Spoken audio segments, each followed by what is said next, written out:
Guys, I'm a very happy man. Both fans are spinning. I'm starting to feel the heat coming out nice and good. So I know I'm good there. Yes, both of my fans are working. Finally. Buy new fans. Never buy fans from the junkyard. Both of the fans are spinning, baby.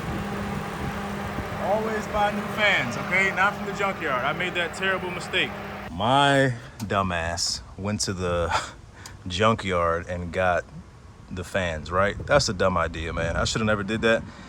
Only one is working and this one isn't working, right? So when you turn the AC on, both of these fans should be spinning on the low speed, okay?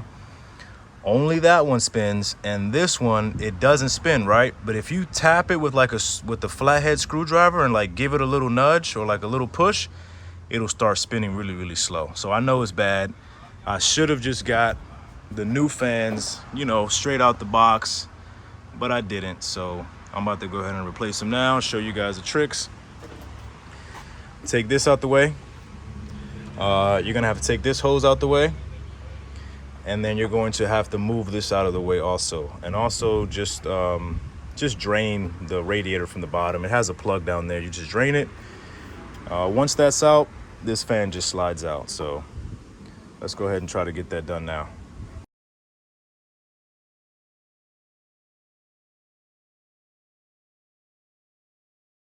Okay, so we got that out the way. The air box. We got the coolant reservoir out the way. We're gonna take this hose off. We're draining the fluid at the bottom because we don't want to make a mess here when we take this off. So draining some of the fluid. I'm gonna loosen this up, and then you got to disconnect the cables. There's two cables all the way down there. You could disconnect them pretty easily.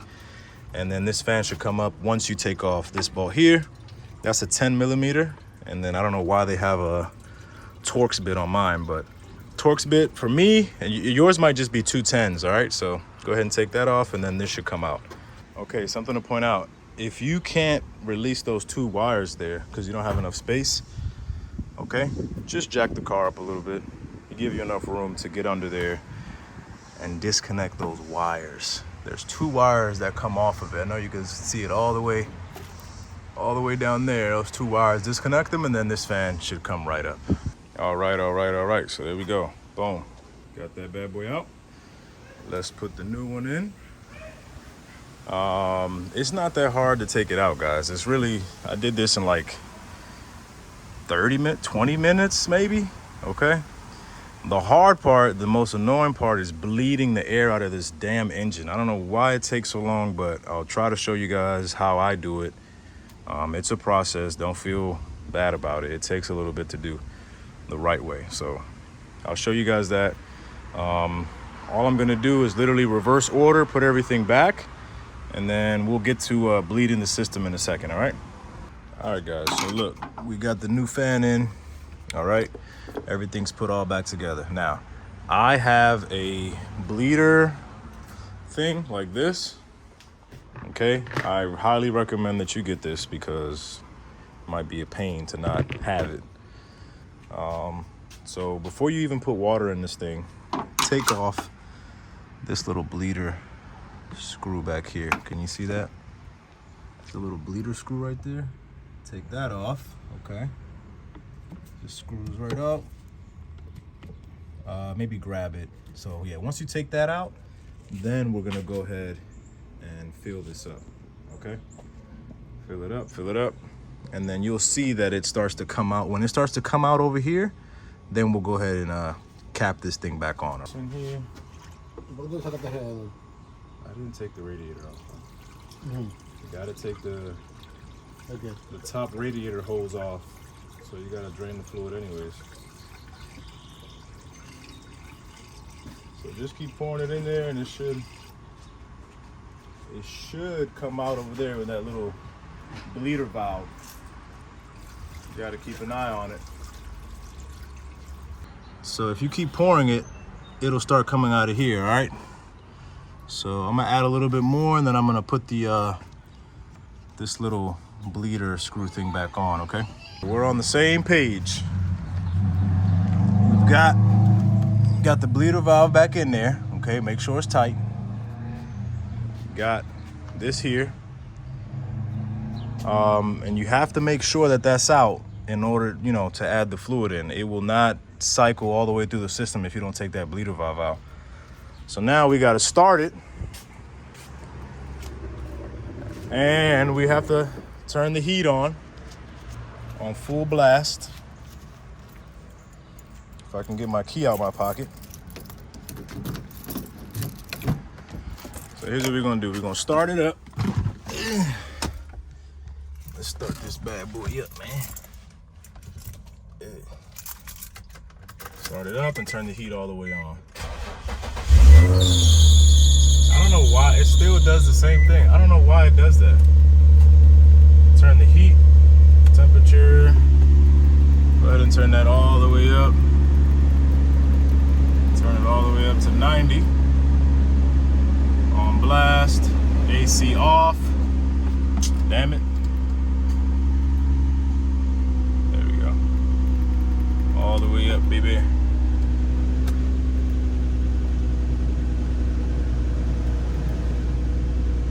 All right, we're gonna let it warm up.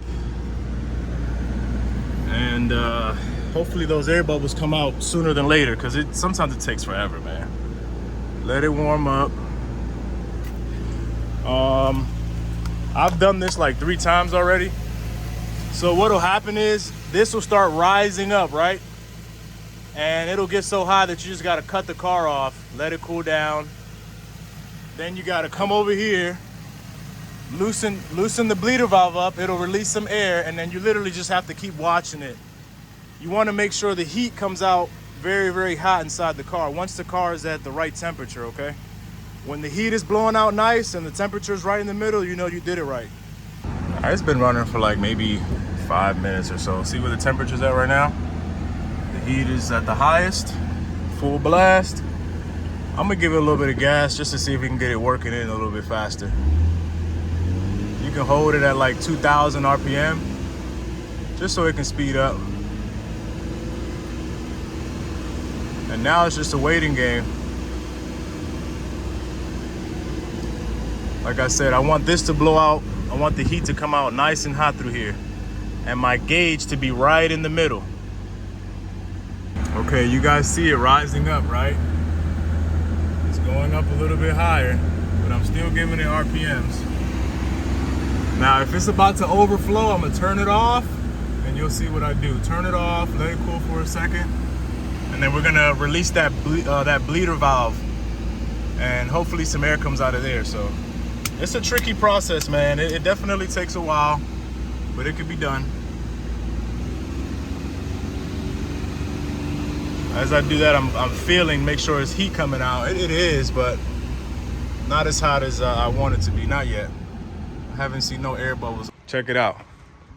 See, so I turned the car off because it was literally about to overflow. I don't want that, it's gonna make a mess.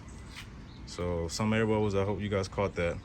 And what I also do is I'll come back here and I'll release this valve here. Hope you guys can see this, come on. I'm able to loosen it up.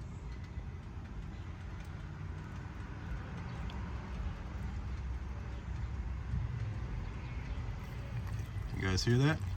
See the air? See the air coming out? Okay, fluid, close it back up. Close it back up, close it back up. Tighten it good, and then turn the car back on and do it again until it blows nice and hot inside the car.